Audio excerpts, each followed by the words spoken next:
Actually, Congresswoman, ma'am, yung punto de vista po ninyo kanina sa mga hearing ay yung tinawag ninyong transport inflation, kung saan itinutulak ninyo ang pagpayag na ilabas na lahat ng mga jeep, no, in particular. Pakipaliwanag nyo nga ang kahalagahan ng inyong pinaninindigan na yan. Ano ba yung transport inflation and why we need to open up the roads now to more jeepneys instead of restricting them? So yung inflation is just a measure of pagtaas ng presyo, no? So pag sinasabing may inflation ka ng 3%, ibig sabihin tumataas ang presyo mo by 3%. So yung dating 100 pesos, ngayon 103 na. So yun ang inflation. And we compute that for the entire economy, ibig sabihin for a basket of goods. But yung inflation na yan ay pwede mo makompute for certain sectors. So ang inflation natin for the entire economy is 2.6%, which is very good kasi ang target natin is 3%. Every year yan, every time BSP monitors inflation, talagang 3% ang kanilang threshold. Right. So 2.6 very good. But if you look at the transportation sector, it's 8.3% for this quarter. Paano ho nangyari yon dahil hindi naman nagtataas ng pamasahe? Yun ang Correct. sinasabi. No? Correct. Oh. So ibig sabihin Paano nangyari? nun, kahit na hindi nagtataas ng fares, tumataas yung total expenses. Ibig sabihin, kung dati halimbawa, sumasakay ka ng isang tricycle, isang jeep, nandun ka na sa sa pabrika, halimbawa. Ngayon, since walang jeep, sasakay ka halimbawa ng isang tricycle, pero ang haba-haba ng itatakbo ng tricycle mo. So mahal. At di ba ngayon, syempre, kailangan mag-isa ka sa tricycle. So, dahil special na, tapos mahaba pa yung distance, edi yung binabayad mo ngayon is way more than what you used to pay. So, yun yung, ang dami-dami na naming hearings with DOTR and LTFRB since March. And every single time kita kami, eto ang tinatanong ko. Eto talaga. Parang hindi nyo ba nare-realize na ang effect niyan is tataas yung spending. And therefore, ipapasada nyo na yung jeeps. And they would always promise me, sige, papayagan namin, hinihingi pa sa akin yung, ano ba mga rota dyan sa Marikina, binibigay ko naman. Hanggat sa ngayon, talagang wala pa rin. So, napagod na ako, di ba, sa kakahintay at in-explain ko na, ito na talaga yon, di ba? Tumataas ang presyo means only one thing, may shortage. So, pag tinatanong ko, di ba, sa kahit anong bagay, pag may shortage, pag mas marami, nanggigigil ang mga buyers relative to the supply, tumataas ang presyo. Di ba? So, anong paliwanag nila? Yes. They kept anong paliwanag nila?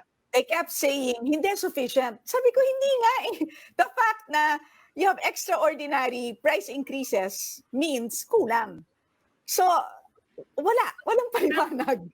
pero how do you factor in concerns about COVID transmission to mass transport? Kasi yun naman ang kasi yun ang inaalala din ng yun ang one of the biggest considerations of the guys in charge of transportation. Ang health. Impact nun sa COVID transmission. Ano naman yung sabihin niyo sa kanila doon? So actually, ang tamang approach sa tingin ko is you really need to subsidize. Kasi with social distancing, so kalahati na lang ang magiging revenues ng mga namamasada. Pero syempre, kung kalahati na lang ang revenues, hindi na viable, di ba? They'd rather not do this. They'd rather just maybe sell food, right? So, pero kailangan natin ng public transportation. So government has to step in and subsidize and make them viable. Yan ang ginawa namin sa Bayanihan II. That's why it's very frustrating. We set aside 5.58 billion pesos for service contracting. In other words, kukontratahin na ng gobyerno. Babayaran na yung buong biyahe mo for one day. Diba? So, in other words, that would ensure viability. And number two, kung kulang pa yan, meron pang fuel subsidies.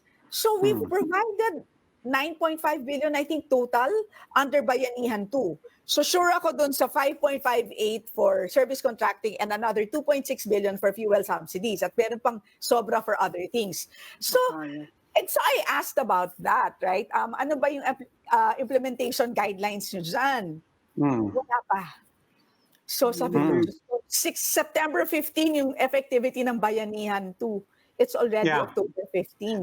Congresswoman, I was reading a comment of an urban and mobility expert because we did interview a lot of people from DOTR saying, service contracting na rin kami. MMDA also said, naiintindihan na namin ang service contracting. But the point of the expert was basically saying, finally, we're hearing service contracting, but I have a sinking feeling that the executive doesn't understand what it means.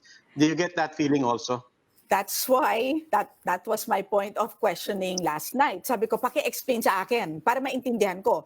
Kasi kung ako, ang understanding ko dyan is kukontratahin ng gobyerno, halimbawa, ang isang jeep. Ibig sabihin, so ang tanong ko dyan, kung ako nakatanggap niyan, sisingil pa ba ako sa pasahero ko? Right. Di ba dapat hindi na? Or, Yes, bayad ka na. kung ang bayad is kalahati lang, o sige, pwede kang maningil. Kasi anyway, reduced naman by half ang revenues mo. Hindi naman nila ako binigyan ng ganun detalye. So yun ang pagtatanong ko because I was curious to know. Ano ang konsepto ninyo ng service contracting?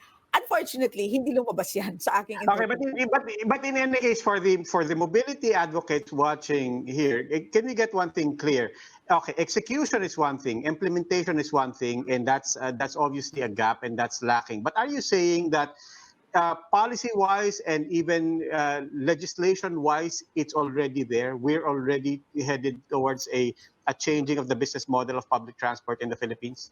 Absolutely. Since September 15, when we passed Bayanihan II, it's there. It's crystal clear. The words service contracting, the words fuel subsidies, and other kinds of support. And precisely, because I was part of the bicameral committee, and precisely that was the deliberation. That was the purpose for it, because it's obvious that they will not be viable unless government supports them.